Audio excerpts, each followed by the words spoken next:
Thanks for checking out my guitar lesson for Last Train Home by John Mayer.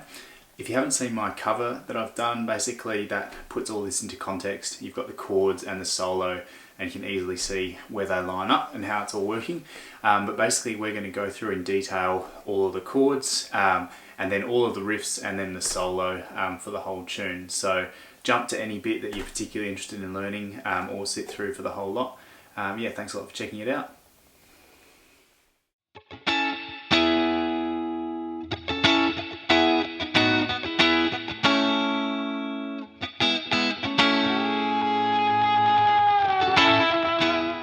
Alright, so those chords are, I've got A, E, A, E, B, E, A, E, A, and in the second round the only difference is instead of E to A you're going B to A.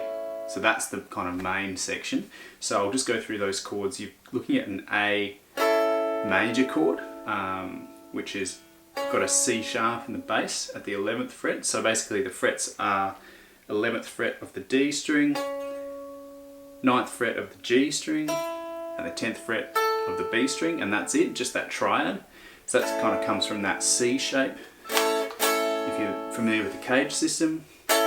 And then we're going to an E, which is basically looking at that E bar chord, which we start on the 7th fret of the A string, but we're just taking the I guess, three strings, the D, G and B strings. That repeats, and then we're going to a B, so it's just a B triad, back to E, and then we go down to an A, but just the root position of that A triad, not the first inversion. So then we're going down to an E shape, an E chord, which is basically again that C shape E chord. So you got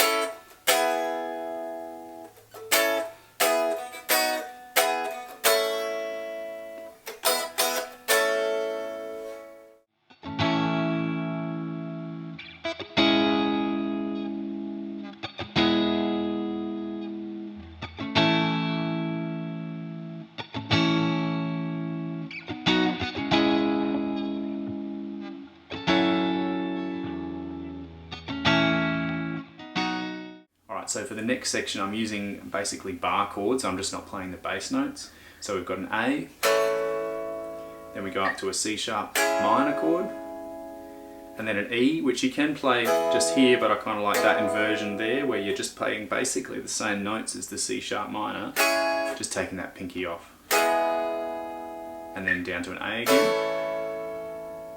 then we're playing A, and then we play a B on our way to get to C sharp minor. And then we're playing an F sharp minor, A, and a B, and then we're back.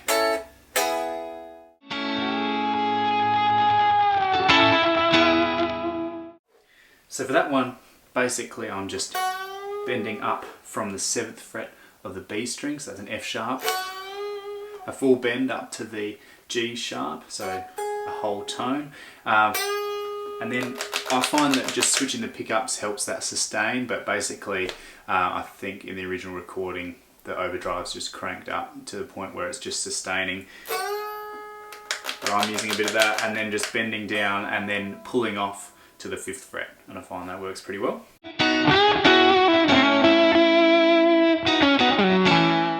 So this starts on the same note, so that F sharp, bending it right up, then playing the F sharp, playing an E on the 5th fret of the B string,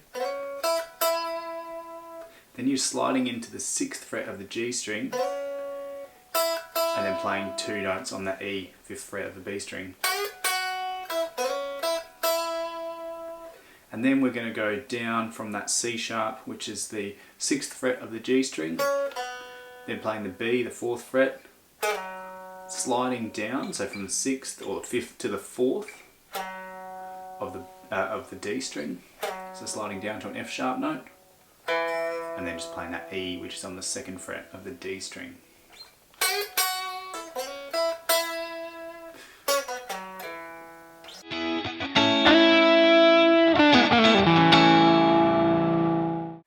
so here we're playing in the E minor pentatonic, so that kind of area. We're going to slide from D to E on the B string, so that's 3rd fret to the 5th fret. At the same time we're playing the E, the open E as well, just to give a kind of a double stop. It gives like a really crunchy kind of sound. It makes it really, really full. Then we're going back to the D, which is the 3rd fret of the B string. Then we're going to the 4th fret of the G string, which is a B note. And then with the same finger, so I'm kind of going 2nd finger there, and then I'm just jumping back a fret and doing like a back slide from the 3rd to the 2nd fret. And then open G, and then the E on the 2nd fret of the D string.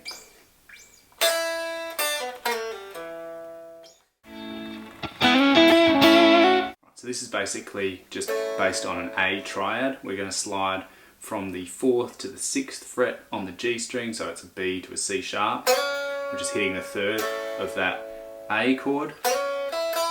Then we're playing the E, which is on the 5th fret of the B string, back to the C sharp, and then up to an F sharp, which is the 7th fret of the B string.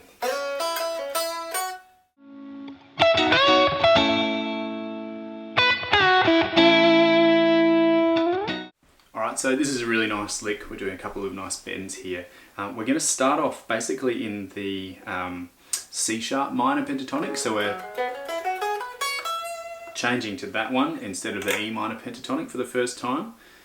And we're playing the 12th fret, and then we're bending from the 12th fret of the B string up to the basically a C sharp, so a full bend.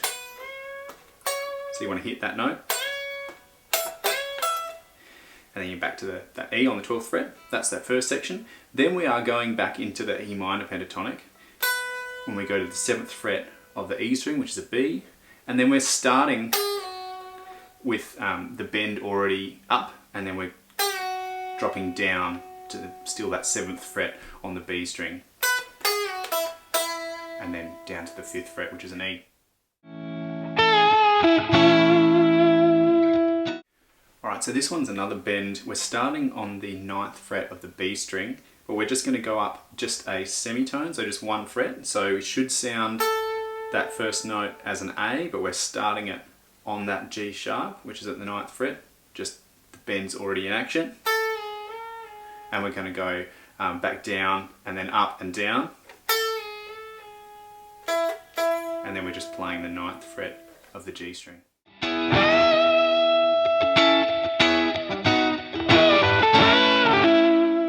Alright, so this one's another one where we're going in E minor. It starts with a big bend on the 10th fret of the E string.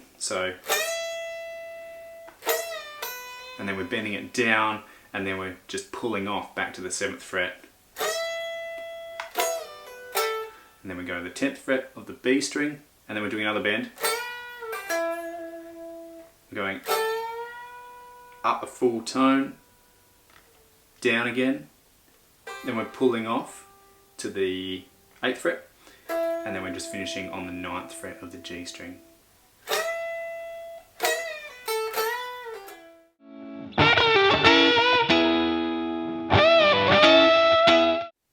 So now we've got another bend. We're going from the 10th fret of the B string. We're bending up, and then as we're going up that bend, we're playing again, and then we're pulling off. So we're kind of bending it down and then pulling off to the 8th fret. And then this next note, it's kind of pretty faint, so it's either an E or an F, more likely an E based on the scale. But you hardly even really play it. And then you're going back up to the 8th fret of the B string, and then you're bending up on the 10th fret of the B string. So you end up with, then you just finish with another big bend on the 10th fret, pulling off to the 7th fret, and then finish with one more bend on the 10th fret.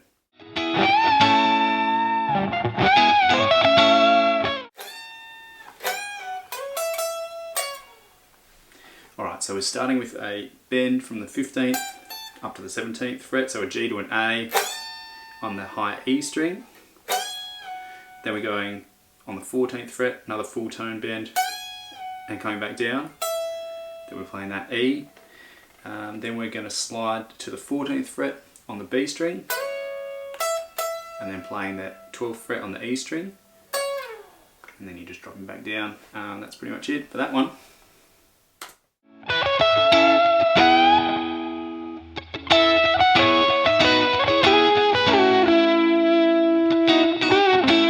For this lick, we're back in the E major pentatonic, so the C sharp minor pentatonic.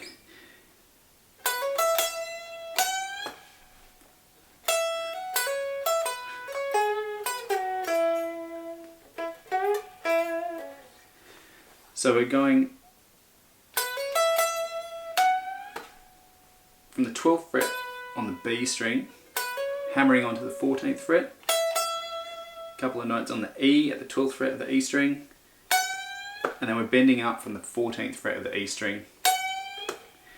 Then we're playing, this is the line I really like, we're playing 12th fret on the E string, 14th, then we're hammering on 12th to 14th on the B string, back up to the E,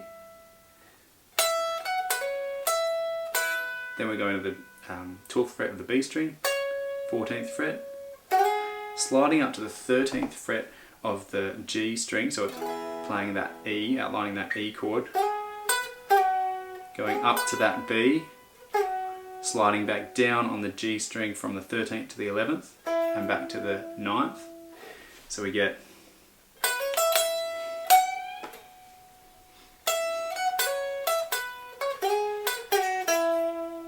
just finishing off with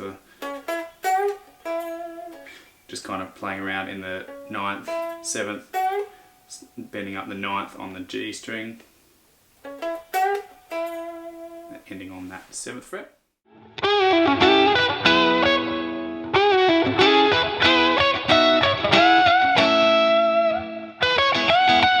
Alright, so this one's starting with a little bend on the 11th fret of the G string, and then a pull off down to the 9th fret. Then you're playing the 11th fret of the D string. Then we're going to slide from the 11th to the 13th fret on the G string. And then we're going up to the 12th fret. Then we're just kind of hammering on, playing that 12th fret and hammering on the 14th fret of the B string. Then we're going to do basically the same thing, extend it, and then playing up to that 12th fret on the E, and then doing a couple of bends, and then we're finishing off with 12th fret on the B string, 9th fret on the E string, and then slightly different timing but still double bend, coming back down to that E.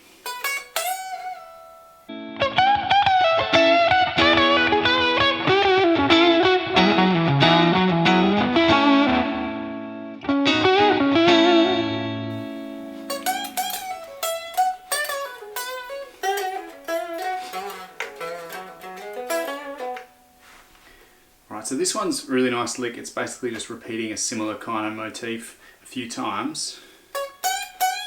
So we're starting on the 14th fret of the B string, and then we're going up to the E string, still the 14th fret, and doing 2 bends. And then we're kind of playing on the way down of that bend, back to the 12th fret, then 14th, 12th, 14th. Then we're kind of doing a similar kind of theme on the 14th fret of the B string. Then we're going down to the 11th fret of the G string. Same thing. And then do the same thing down at the 9th fret of the A string. But I'm just sliding that one. And then we're finishing with a slide from the 9th to 11th fret on the A string, and then going up basically that E triad, so those 2 notes on that 9th fret of the D and the G strings, and then kind of playing that 11th fret of the D string, and I just give it a bit of vibrato and then pull off back to the 9th fret, which is something very similar to what he does in Belief, so that's kind of a nice little nod to that tune. So you get